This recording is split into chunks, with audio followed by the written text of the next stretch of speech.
بسم اللہ الرحمن الرحیم۔ السلام علیکم پاکستان۔ ناظرین، آپ دیکھ رہے ہیں آواز بہاولپور نیوز چینل اور میں ہوں آپ کا میزبان احمد محمود۔ ناظرین، جیسا کہ آپ سب جانتے ہیں کہ ہم آپ لوگوں کے لیے آج کی شخصیت پروگرام لے کر آیا کرتے ہیں۔ آج میں آپ کو جس شخصیت کا تعارف کروانے جا رہا ہوں، آپ کسی تعارف کے محتاج نہیں ہیں۔ ڈائنامک پرسنالٹی ہمارے ساتھ موجود ہیں۔ پروفیسر ڈاکٹر راؤ محمد افضل صاحب ہمارے ساتھ موجود ہیں، سابق وائس چانسلر تھے اسلامیہ یونیورسٹی آف بہاولپور۔ آج ہم ان سے بات کریں گے تعلیم کے حوالے سے، تو آئیے بات کرتے ہیں، ملاقات کرتے ہیں۔ السلام علیکم ڈاکٹر صاحب۔ السلام، کیسے ہیں آپ؟ خیریت جی سے ڈاکٹر ہیں؟ صاحب ٹھیک، آپ ٹھیک بڑی ہیں؟ خوشی ہوئی، الحمدللہ۔ جی ڈاکٹر صاحب، آج کا ہمارا تعلیم کے حوالے سے کچھ ٹاپک ہے، تو وائس چانسلرز کے حوالے سے بات کرنا چاہوں گا کہ پنجاب کی تقریباً 29 یونیورسٹیوں میں وائس چانسلرز کی سیٹیں خالی ہیں۔ وائس چانسلرز کا ہونا کتنا ضروری ہے، اس بارے میں آپ کیا تبصرہ کرنا چاہیں گے؟ اصل میں یہ بڑی بدقسمتی کی بات ہے کہ دنیا بھر میں سب سے اہم ادارہ جی سر۔ ایجوکیشن کے ادارے ہوتے ہیں، اور اس میں سب سے زیادہ اہم ہائر ایجوکیشن کے ہوتے ہیں، جو آپ یونیورسٹیز کہتے ہیں۔ اور یونیورسٹی میں پبلک سیکٹر یونیورسٹیز جون سی ہیں پاکستان میں، جی سر۔ ان کا میجر رول انہی کا ہونا چاہیے، اور یہ ہے۔ لیکن یہ ہماری بدقسمتی ہے کہ ہمارے یہاں پر توجہ بہت کم دی جاتی ہے۔ اب یہ دیکھیں، آپ نے ابھی کہا کہ 29 یونیورسٹیز جون سی ہیں وہ بغیر وائس چانسلر کے ہے۔ جی سر۔ اس کے جو اثرات ہیں وہ ایک چیز پر نہیں پڑتے، وہ تعلیم پر پڑتے ہیں، اسٹوڈنٹ کے کیریئر پہ پڑتے ہیں، جی سر۔ پلاننگ پہ پڑھتے ہیں، یونیورسٹی کی ترقی پہ پڑھتے ہیں، یونیورسٹی کے معاملات پہ پڑھتے ہیں۔ چونکہ وہ ایڈمنسٹریٹر جو پرماننٹ وائس چانسلر نہیں ہے، جی سر۔ وہ ایڈمنسٹریٹر جو عارضی طور پر وائس چانسلر ہے، وہ نہ تو صحیح فیصلے لے سکتا ہے، نہ ہی وہ اگر فیصلہ لینا چاہے تو وہ اس کو سپورٹ وہ حاصل ہوتی ہے جو پرماننٹ کو۔ تو 29 وائس چانسلر نہ ہونا، اور یہ آج سے نہیں ہے، میرے خیال ہے کہ 2 سال ہو گئے، اور یہ کوئی ایکسکیوزز نہیں ہوتے دنیا بھر میں۔ اصل میں ہمارے سسٹم کا فقدان ہے۔ اگر سسٹم صحیح ہو تو یہ باقاعدہ طریقے سے 3 مہینے پہلے جو وائس چانسلر نے، ہمارے ایک سسٹم بنا رکھا ہے کہ جی سرچ کمیٹی ہوگی اور وہ انٹرویو لے گی، یہ وہ سارا آپ کو پتہ ہے۔ وہ 3 مہینے پہلے اس پروسیس کو مکمل کر رکھتے ہیں، اور جیسے ہی ایک وائس چانسلر اپنی مدت کو، چاہے وہ کنٹریکٹ کی مدت ہے، چاہے وہ ریٹائر ہو رہا ہے جس وجہ سے بھی پہنچتا ہے، تو فوراً اگلے دن سے وہ وائس چانسلر کام کرتے، تو ایک تسلسل رہے اور چلتا رہے۔ ہمارے اب آپ نے دیکھا کہ یہ میرے خیال میں کئی جگہ تو سال، کئی جگہ تو 1.5 سال ہو گئے کہ وائس چانسلر نہیں ہے۔ اس کے اثرات جو ہے، اب آپ دیکھ لیں کہ کئی جگہ یونیورسٹیز میں فائنانشیل معاملات ہوئے ہیں، کئی جگہ یونیورسٹی میں ایڈمیشنز جون سے ہیں وہ متاثر ہو رہے ہیں، اور کئی جگہ سیاست ویسے پنپ جاتی ہے۔ اگر ایک مضبوط ایڈمنسٹریٹر نہیں ہوگا تو آٹومیٹکلی جو سیاست کے پبلک سیکٹر یونیورسٹیز میں وہ پیدا ہوتے ہیں۔ تو میرا اپنا یہ خیال ہے کہ اگر حکومت نے اس میں مزید ڈیلے کیا تو یہ ہماری انحطاط جو تعلیمی ہے ہائر ایجوکیشن کا، اس میں مزید اضافہ ہو رہا ہے۔ حکومت کو چاہیے کہ وہ فوراً اس پر صحیح فیصلے لے، اور میں ایڈ بھی کروں گا کہ فلنگ کا مطلب یہ نہیں کہ جسے مرضی اٹھا کر لگا دیں۔ یہ زیادہ اہم ہے اس بات سے کس کو کہ لگانے کے لیے وہ جو سرچ کمیٹی ہے وہ ایمانداری سے اپنے فیصلے کرے، ایمانداری سے ججمنٹ کرے، اور ایمانداری سے جو بھی میرٹ پر آتا ہے اس کی ریکمنڈیشن کرے، آگے حکومت بھی میرٹ پر کرے۔ لیکن یہ میں نے اتنی باتیں کی ہیں، ماضی کے جو تجربات ہیں وہ اس چیز کو ٹیلی نہیں کر رہے۔ کئی بار ایسے لوگ یونیورسٹیز میں لگائے گئے جو کہ میرٹ پہ نہیں تھے، اس لیے کہ وہ سیاسی فیصلے ہوئے۔ جب سیاسی فیصلے ہو گئے، جو آدمی سیاست کی وجہ سے آئے گا وہ یونیورسٹی میں کم دلچسپی لے گا، اور اپنی سیاست اور اس کے پھر اثرات پڑیں گے یونیورسٹی میں جو آگے لیکچرز بھی بھرتی ہونے ہیں، ملازمین بھی آنے ہیں، معیار بھی بننا ہے، داخلے بھی ہونے ہیں، وہ اس میں کمپرومائز کرے گا۔ تو اگر ہمارے تمام حکمران ایک چیز پہ کہیں کہ ایجوکیشن میں ہم نے 100% میرٹ رکھنا ہے، اور میرٹ پر اچھے اساتذہ جو کہ ایکسپیرینس رکھتے ہوں، جو پروفیسر، ان کو لا کر اور بنائیں، تو امید یہ ہے کہ یہ بہتر. لیکن اب دیر بہت ہو رہی ہے. میں یہ کہنا چاہ رہا ہوں کہ یہ بہت خطرناک دیر ہے جو ہو بھی چکی ہے، اب مزید جائے. جی ڈاکٹر صاحب، یونیورسٹی کے بجٹ کو کس طرح مینٹین کر سکتے ہیں، اس بارے میں کیا کہنا چاہیں گے؟ ہاں، یہ بڑی اہم بات ہے کہ مینٹین یونیورسٹی کا جو بجٹ ہے وہ بالکل منی بجٹ سمجھ لیں، جس طرح ملک کے بجٹ ہوتے ہیں، ظاہر ہے ان کے بجٹ بڑے ہیں، اور یونیورسٹی میں بھی ہر چیز کے ہیڈز ہوتے ہیں. یہ چیز ہم نے اس چیز پہ خرچ کرنی ہے، یہ ڈیولپمنٹ پہ ہونا ہے، یہ تنخواہوں میں جانا ہے، یہ اسٹوڈنٹ کی سہولتوں میں جانا ہے، ٹرانسپورٹیشن میں جانا ہے، اسکالرشپس اسٹوڈنٹ کو دیے جائیں، وغیرہ وغیرہ. تو یہ تمام بجٹ جون سے ہیں، ایک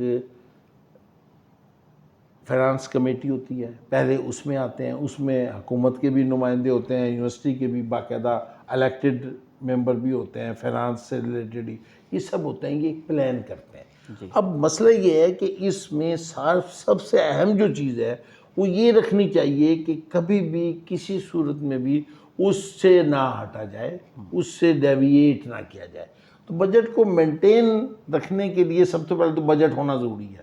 میں اس سے پہلے ایک بات اہم کر دوں کہ ہماری حکومتوں کو چاہیے کہ سب سے زیادہ جو بجٹ دے وہ دنیا بھر میں بھی ایسے ہی ہوتا ہے، ہیلتھ اور ایجوکیشن کو دی جاتی ہے. بدقسمتی سے ہمارے ہاں آپ کو پتہ ہے کہ ایجوکیشن کو اتنی اہمیت نہیں دی جاتی.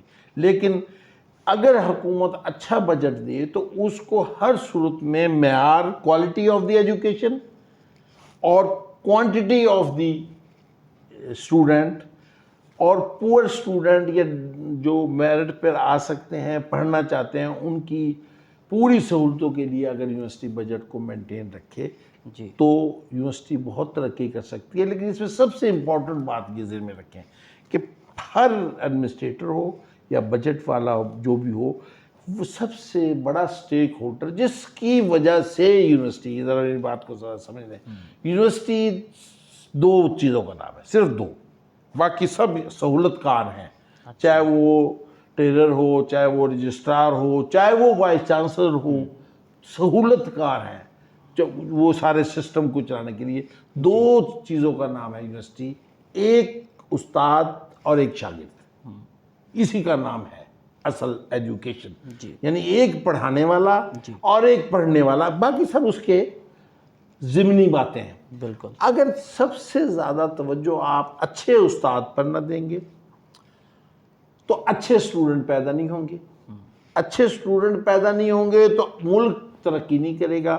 ملک ترقی نہیں کرے گا تو اس کا مطلب یہ ہوا کہ آپ فنانشلی بھی جائیں گے اور آپ کا معیار بھی ختم. تو آپ استاد پر پوری توجہ دیں، اور استاد کے پیس یا تنخواہیں وہ ہر صورت میں پہلے نمبر پر بجٹ میں ہونی چاہیے. آپ نے بجٹ کا سوال کیا نا؟ جی بالکل. پہلے پیس، تاکہ انہیں فنانشلی ادھر ادھر دیکھنا نہ پڑے. یہ نہ ہو کہ آپ بعض یونیورسٹی میں شاید آپ بعض سن رہے ہوں کہ ایسی بھی نوبت آئی ہوئی ہے کئی یونیورسٹی میں، چاہے اسے آپ ایڈمنسٹریشن نااہلی کہہ لیں یا جو بھی وجہ ہے، وہ باڈی کہ لوگوں کو پے نہیں مل رہی. جی ایسا ہی ہے. اگر پے نہیں مل رہی تو وہ استاد پڑھائے گا کیا، جس کے اپنے گھر میں یہ ہو کہ اگر اس نے ادھار لیا تو وہ خود ادھار نہیں دے پا رہا. اس کا تو ذہن جو سا منتشر ہے، منتشر ذہن نے یکسو ہو کے کیا معیاری تعلیم دینی ہے. تو اس کے ذمہ دار جو کون ہیں؟ جنہوں نے بجٹ کو صحیح مینٹین نہیں کیا اور جنہوں نے مینجمنٹ میں خرابی کی، ان کو باقاعدہ اس کی باز پرس ہونی چاہیے. اور حکومت جون سی ہے پوری توجہ دے. اگر کسی یونیورسٹی میں پیز نہیں مل رہی تو 1 منٹ دیر نہ کرے. یہ وائس چانسلر کو لگانے سے بھی زیادہ اہم کام ہے، کیونکہ یہ ڈائریکٹ حکومت پر اس کا حلف آتا ہے. وائس چانسلر کسی کو کیا پتا کون وائس چانسلر ہے؟ وہ تو یہ کہیں گے پبلک سیکٹر کی فلاں یونیورسٹی میں ملازموں کو پے نہیں مل رہی. تو اس لیے بجٹ کو مینٹین کرنے میں پہلا پرائرٹی ملازمین کی تنخواہیں، دوسری پرائرٹی اسٹوڈنٹس کی ساری سہولتیں، اور تیسری اور اہم پرائرٹی یہ ہے کہ وہ بہت بہتر طریقے سے پلان کر کے یونیورسٹی کو گرو کریں، انرولمنٹ زیادہ. یہ میرے خیال میں 3 جز اگر کر لیے جائیں تو بہت اچھا بجٹ مینٹین. بالکل زبردست، بہت اچھی بات کی آپ نے. ڈاکٹر صاحب، یونیورسٹی لیول پر نظام تعلیم پر مزید کیا بہتری لائی جا سکتی ہے؟ نہیں دیکھیں، میں نے تو عرض کیا ہے کہ نظام تعلیم ایک روزہ تعلیم، آپ نے تو سنا ہے اللہ کے رسول صلی اللہ علیہ وسلم نے پڑھایا کہ آپ علم حاصل کرو چاہے آپ کو چین جانا پڑے. بالکل. چین کا مطلب یہ کیا تھا کہ آپ کو جہاں سے بھی علم ملے وہاں. دوسرے آپ نے یہ بھی سنا ہوگا کہ علم جو ہے وہ آدمی کے پیدا ہونے سے قبر تک رہتا ہے. ان دونوں باتوں کو اگر ملا کے سمجھیں تو علم میں ہمیشہ بہتری، ہمیشہ ترقی اور گرو ہونے کی صلاحیت ہے. جی. آپ نے جو بھی علم دینا ہے یونیورسٹیز میں، اس وقت ہم یونیورسٹیز کی باتیں کر رہے ہیں، جی. جو بھی علم دینا ہے وہ پروڈکٹیو ہونا چاہیے، زمانے کے مطابق ہونا چاہیے. وہ زمانے میں جو اسٹوڈنٹ علم حاصل کر کے باہر آئے وہ اس کو استعمال کرنے کے قابل ہونا چاہیے، تاکہ وہ یہ نہ ہو کہ وہ ضائع ہو جائے. اگر آپ ڈاکٹر پروڈیوس کر رہے ہیں تو ڈاکٹر جو سے ہیں پھر آگے پروڈکٹیو ہونے چاہیے. انجینئر پروڈیوس کر رہے ہیں تو سائنسدان پروڈیوس کر رہے ہیں، پولیٹیکل سائنس سے لوگ جا رہے ہیں، سوشل سائنس سے جا رہے ہیں، سب پروڈکٹیو ہیں. لیکن ان کی تعلیم کا معیار اور سسٹم یہ ہونا چاہیے کہ وہ آپ کیلکولیٹ کریں کس کی کیا ضرورت ہے، اسٹوڈنٹ کو صحیح کاؤنسلنگ کر کے اس طرف لے کے آئے. اور پھر وہ ایک چیز، ابھی کچھ دنوں پہلے میں تھا وہاں، ایک انٹرنیشنل ایجوکیشنل ایکسپو میں گیا تھا. جی سر. یہ کل کی شاید بات ہے. تو وہاں میں نے ایک بات کی بڑی امپورٹنٹ ہے. جی سر. یہ آپ نے کہا نا کہ کیسے بہتر ہونا چاہیے. جی. کہ آپ ایسا اسٹوڈنٹ آؤٹ کریں اگر آپ معیار چاہتے ہیں کہ جو آپ کا نوکری دینے کے لیے نہ ہر ہاتھ نہ پھیلائے، یعنی خود یہ نہ مانگتا پھرے کہ مجھے نوکری دو، بلکہ وہ اس قابل ہو کہ آپ کو نوکری دے سکے. یعنی مطلب وہ اس قابل ہو کہ 4 اور لوگوں کو کام، جو بھی کام اس کے آتا ہے اس پہ لا سکے. یعنی نوکری دینے والا ہو، نوکری لینے والا نہ ہو. اگر اس طریقے سے پلاننگ کریں گے تو دنیا بھر میں ترقی. اور یہ نہ آپ پڑھائیں کوئی بھی علم کہ آپ نے جا کر، آپ کی ڈگری کا مقصد یہ ہے کہ آپ جا کے کوئی سرکاری نوکری کریں گے. نہیں، آپ اپنے بزنس میں آئیں، اپنے کالجز کھولیں اگر ایجوکیشن کی طرف آنا چاہتے ہیں، اپنے انڈسٹری کی طرف آئیں. تو اس طرح کی اگر آپ تعلیم دیتے ہیں تو بہتری ہے. اور سائنس اور ٹیکنالوجی ہی آپ کا اب ذریعہ ہے. اور یہ انفارمیشن ٹیکنالوجی ہے نا، یہ سب سے بہتر ہے اگر بچوں کو آپ دے دیں، سب سے بہتر ہے اس وقت. ٹھیک سر، پاکستان کے ریسرچ کلچر کو دوسری دنیا کے برابر کس طرح لا سکتے ہیں؟ دیکھیں وہ تو سیدھے سب ہمیشہ سے ایک ہی طریقہ ہے ہر ریسرچ کرتے.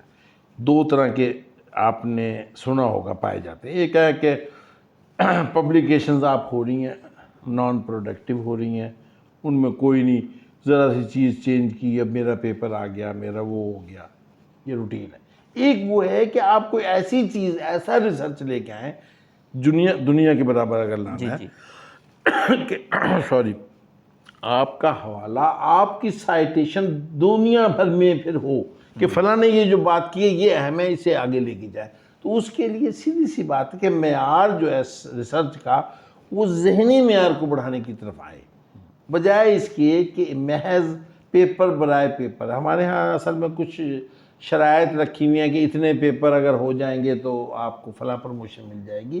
وہ ٹھیک ہے آپ پروموشن کے لیے، لیکن اس کے معیار جو ہے رینک اس کا جو ہے نا، دیکھیں کہ امپیکٹ فیکٹر کیا ہے، بہتر سے بہتر ہو سائنٹیفک اس پہ. لیکن ساری، اب آپ کی اصل بات کی طرف آ رہا ہوں، اگر آپ چاہتے ہیں کہ دنیا کے معیار کے مطابق آپ کی ریسرچ ہو تو ریسرچ وہ ہو جو ڈیمانڈ بیس ہو، انڈسٹری بیس ہو، جو لوگوں کو ضرورت ہو اس کو. جیسے آپ فارمیسی میں کر رہے ہیں تو فلاں چیز کا علاج ہم نے کرنا ہے کینسر کے لیے جس طرح لوگ، تو وہ پروڈیوس کر کے بتائیں. آپ کے انرجی کرائسس ہیں تو اس کو حل کریں. لوکل انڈسٹری ہے، اس کے معاملات کو حل کرنے کے لیے اگر ریسرچ ہوگی تو وہ اس کا امپیکٹ بھی ہوگا اور وہ ریسرچ معیار پائے گی. اور اگر محض آپ نے صرف تقریریں کرنی ہے تو پیپر میں بھی تقریر ہو یا باہر تقریر ہو، اس کا تو کوئی فائدہ نہیں ہوتا۔ ریسرچ سے مراد صرف یہ ہے کہ وہ پروڈکٹیو ہونے کی صلاحیت رکھتی ہو سکتا ہے کہ آج اس کا نہ ہو، لیکن دنیا مانے کہ یہ آئیڈیا، یہ بات، یہ جو نئی بات ہے وہ آگے چل سکتی ہے۔ تو اس طرح کا کوئی معیار قائم کرنے کے لیے کریں یونیورسٹیز۔ جی ڈاکٹر صاحب بہت شکریہ، بہت اچھی گفتگو رہی، تھینک یو۔ بہت شکریہ، تھینک یو، اللہ حافظ۔ جی تو ناظرین، آپ نے آج کی شخصیت پروگرام سنا، ایک نئے پروگرام میں ملاقات ہوگی، تب تک اللہ حافظ، اللہ نگہبان، پاکستان زندہ باد۔